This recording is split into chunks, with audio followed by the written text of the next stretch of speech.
si le futur Batman de l'univers de James Gunn, il était déjà connu. Aujourd'hui, on parle ensemble du potentiel futur acteur pour le rôle iconique du Batman. Alors voilà, James Gunn, il nous sort ici son univers personnel et son interprétation de chez DC. Dans un premier temps, on va revenir sur quelques acteurs qui ont joué le rôle et que j'ai particulièrement apprécié. N'hésitez pas vous à me dire votre avis en commentaire. Et le premier duquel on peut parler, c'est le Batfleck. Il est apparu donc à plusieurs reprises dans le film, notamment Suicide Squad. Il est apparu également dans Justice League et il est apparu dans BVS aussi, forcément. Ça fait donc quand même quelques apparitions. C'est un rôle qu'on peut qualifier de récurrent. Mais personnellement, moi, je trouve qu'on n'en a pas eu assez. Ce Batman, je l'ai trouvé très bon, avec quelques réserves au démarrage, mais j'ai bien accroché à son costume, j'ai bien accroché également à son côté violent, voilà, avec ce moment quand il tabasse vraiment les méchants, quand il va délivrer la mère de Superman, exceptionnel. Personnellement, enfin moi j'ai trouvé ça super cool, et on va dire que c'est un peu malheureusement le résultat de l'univers de Snyder, c'est que on a démarré quelque chose de sympa, même si bon, on va parler Wonder Woman, bon, c'était pas la meilleure chose, ça je vais l'avouer, même s'il y avait des bonnes idées. Mais bon, le Batfleck, je le place quand même assez haut dans mon estime et dans les acteurs qui ont joué le rôle. Ensuite, bon, là, je suis pas du tout objectif. Christian Bale, la trilogie des Dark Knight, la trilogie de Nolan sur Batman, voilà, c'est moi. Si vous voulez un film, un super-héros qui me définit, c'est celui-là. J'ai adoré, c'était exceptionnel. Les trois films, même si on va dire que le dernier était un petit peu en dessous des deux autres, mais vraiment, le premier, donc Batman Begins, le deuxième avec le Joker. Bon, le deuxième, c'est pour moi l'un des meilleurs films de tous les temps, super-héros, etc. Même autre que super-héros, c'est vraiment exceptionnel comme film. Christian Bale, il est sympa dans le rôle, que ce soit en Batman, forcément, ou que ce soit en Bruce Wayne. Je trouve qu'il a très bien interprété les deux. J'ai bien kiffé l'évolution également de son costume, de ces différents costumes qu'il a au fur et à mesure des trois films, la musique des films, les méchants aussi sont cool, hein. Le Joker, le premier où on a l'épouvantail, le dernier où le méchant principal est Bane, avec Talia al Ghul, bon, l'histoire de Marion Cotillard, sa mort, etc. On va pas revenir dessus, mais comme je dis, oui, effectivement, le troisième est un peu en dessous, mais la trilogie dans son ensemble se tient, et je trouve que ça fait partie des très très hauts paniers de ce qu'on a eu depuis toujours au niveau super-héros dans les films. Ensuite, pour faire un petit peu la transition sur le sujet et donc le potentiel futur Batman du DCU, on peut parler de Robert Pattinson et donc de son interprétation dans le premier film The Batman, qui est relativement récent. J'avais effectivement au premier abord beaucoup d'appréhension par rapport à lui. Déjà, dans un premier temps, lui en tant qu'acteur, maintenant il a largement dépassé le cliché de voilà, c'est Robert Pattinson, il a juste joué un vampire. Il a beau jouer dans beaucoup d'autres films, il a fait beaucoup d'autres choses très très sympas. Donc vraiment, c'est pas ça qui me rebutait. Je sais pas, c'était plutôt lui et le lier à Batman.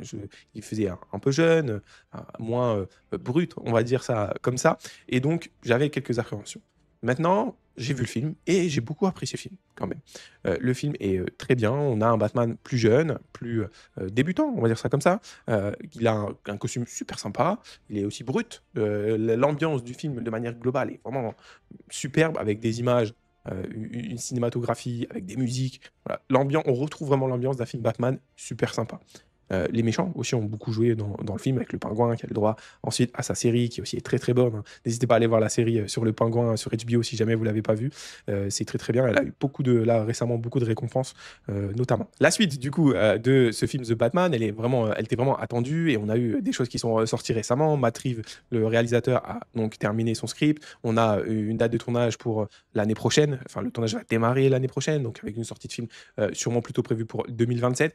Et bah forcément, de base, c'est plutôt un film qui est caractérisé de Elseworld, avec donc ce qu'a repris James Gunn, avec lui qui veut faire une continuité, et pas copier, mais faire un petit peu le même principe que Marvel, avec des séries et des films qui sont connectés, comme Superman et donc Peacemaker, par exemple, qui est apparu dans le film, et d'autres projets annexes autour qui n'ont pas besoin d'être connectés, mais qui ont le droit d'exister, comme Joker, le film Joker, Joker 2, comme The Batman, qui font partie du DC Elseworld.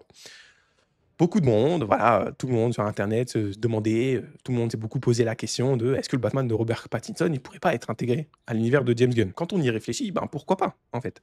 Même si donc c'est pas un projet qui a été pensé par James Gunn, ça a été pensé et fait par donc Matt Reeves, le réalisateur, qui est un bon réalisateur, voilà, bonne réussite, bon film, apprécié globalement, et donc on se dit peut-être que, voilà, en fonction, ils peuvent, même si de base ce n'était pas prévu, le rattacher à tout l'univers de James Gunn. D'autant plus qu'il rentre, moi, je trouve, un petit peu dans l'idée d'avoir certains super-héros, dont les super-héros principaux, comme Superman, qui sont relativement jeunes. Ça fait pas énormément d'années qu'ils exercent. Ça pourrait permettre de, si on veut faire un univers un univers connecté qui dure dans le temps, comme l'a fait Marvel, de pouvoir garder ces acteurs-là, de les étirer un petit peu, d'avoir les personnages pour plein de choses par la suite, des projets de Justice League, d'autres projets personnels, des crossovers. Enfin, sur DC, il y a beaucoup de choses à faire, hein. Donc, l'univers il est vraiment super étendu. Donc, on pourrait avoir des acteurs qui soient là pour une bonne dizaine d'années, avec Pattinson et avec l'acteur aussi qui joue Superman. Donc, c'est quelque chose à garder dans le coin de sa tête. D'autant plus que très récemment, regardez-moi cette image. On a donc le tournage de la série Clayface. La série Clayface qui, elle, fait partie de l'univers étendu de James Gunn, où on a vu ici, donc ça c'est l'image d'une poubelle sur le tournage, et quelqu'un a pris une photo et a remarqué un symbole donc ici de Batman. Et si on regarde bien, c'est vraiment exactement le symbole du Batman de Robert Pattinson. Donc ça soulève pas mal de questions. D'autant plus que la question a été posée à James Gunn et qu'il a eu une réponse assez évasive, de dire il n'est pas au courant, si ça a été posé, c'est pas à sa demande, que c'est pas passé par lui. Enfin, il n'a pas nié en fait que c'était le signal, enfin que c'était le bat signal de Pattinson, parce qu'il aurait tout simplement pu dire, bah voilà, c'est n'importe quoi, c'est pas le bat signal, enfin c'est pas le symbole de Robert Pattinson, ça n'a rien à voir, etc. Mais non, il a été un peu évasif, etc. Donc ça a augmenté un petit peu toutes ces rumeurs et tout, voilà, cette parlotte, on va dire ça comme ça, autour du personnage. Donc dites-moi vous, qu'est-ce que vous en pensez? Robert Pattinson dans le DCU? Oui, non? Voilà, on continue avec d'autres propositions. Une des autres rumeurs qui est apparue sur Internet et sur les différents réseaux concernant le rôle de Batman dans l'univers de James Gunn, c'est cet acteur, Brandon Sklenar. J'en avais déjà parlé un petit peu au moment où c'était sorti, et donc c'est un acteur que personnellement je ne connais pas réellement. Il a joué dans quelques séries, et là, à voir, voilà, il a une bonne tête en fait. C'est un acteur qui peut être sympa, et comme l'acteur qu'il a pris pour jouer Superman, l'idée de James Gunn de faire des acteurs relativement jeunes pour démarrer son univers, de prendre des acteurs pas forcément super connus, ça dépend pour quel rôle, hein, parce qu'on sait que Jason Momoa va jouer Lobo dans Supergirl, lui il est très très connu. Donc ici, l'idée de prendre un nouvel acteur qui n'a pas forcément d'historique, de background sur des gros projets, même sur des projets liés à des super-héros, et donc partir sur cet acteur-là, ça pourrait être quelque chose d'intéressant et ça pourrait être quelque chose d'assez logique dans sa tête et dans la construction d'un projet. Donc moi, ce que j'en avais pensé, c'est que ben, pourquoi pas. Il est beau, il est beau gosse, quoi. Il est quand même assez beau gosse, un peu comme l'idéal qu'on pense donc, pour Batman, plutôt pour l'aspect Bruce Wayne. J'ai mis ici un fan art de lui en costume, donc pourquoi pas. Il rend très bien, il est un peu beau gosse, il n'est pas trop connu, donc ça va permettre de le développer. Dites-moi votre avis en commentaire. Mais moi, je le place pas mal haut dans les possibilités. Un autre acteur aussi, dont le nom est sorti pas mal de fois, c'est l'acteur de Reacher, la série qui a un grand succès, hein, la série Prime, et qui, lui, donc, est associé à ce personnage aussi. Il en a parlé dans quelques interviews qu'il a pu faire. Par contre, lui, on est, je trouve, sur une autre idée. C'est un autre souhait, une autre interprétation du personnage de Batman, parce que lui, il est très grand, il est vraiment très musclé, il est buff. Enfin, ça pour moi, ça pourrait passer aussi, hein, ça pourrait être intéressant de le développer comme ça, mais on est vraiment sur une autre interprétation. Il serait déjà peut-être un peu plus âgé que l'acteur précédent ou que l'idée qu'on peut avoir avec l'univers de Gunn et je reviens sur le personnage de Superman qui est dans ses débuts. À voir ce que James Gunn veut faire, à voir ce qu'il souhaite nous proposer. Mais ici, donc, je vous mets aussi quelques visuels de lui comme ça dans son costume. Bah voilà, c'est pas trop mal. Lui en costume, il rend bien. Là, il pourrait vraiment incarner un Batman avec un peu plus d'expérience, un Batman un peu plus physique, pour revenir un petit peu sur ce que j'avais dit sur le Batfleck, qui vraiment incarnait de la force, la brutalité. On sentait vraiment les coups qu'il mettait. Je pense qu'ici, avec lui, ça serait assez semblable. Et moi, bah, j'aime ça. Et vous? Ce que James Gunn veut faire, c'est le projet Brave and the Bold. On sait donc qu'il y aura Batman, mais qu'il y a forcément potentiellement un personnage, Robin, qui va être dedans et qu'on aura cette forme de mentorat avec le personnage de Batman. Donc, c'est donc forcément quelque chose aussi à prendre en compte dans l'idée et dans l'acteur qu'on veut mettre dans le rôle.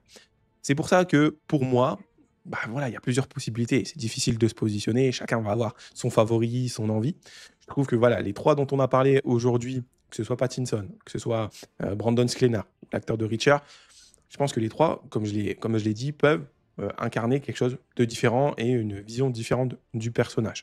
Dans l'idée où ça pourrait être un mentor, où ça pourrait être quelqu'un qui va accompagner un personnage de Robin, moi je verrais bien un personnage enfin un acteur en tout cas, et une vision du personnage où il n'est pas forcément très jeune, où il n'est pas vraiment au début. Donc c'est pour ça que je me dis, voilà, le personnage de Robert Pattinson, après, peut-être qu'il peut faire des ellipses, peut-être qu'il peut se dire que le premier The Batman, c'était il y a longtemps, et revenir sur quelque chose après. À voir.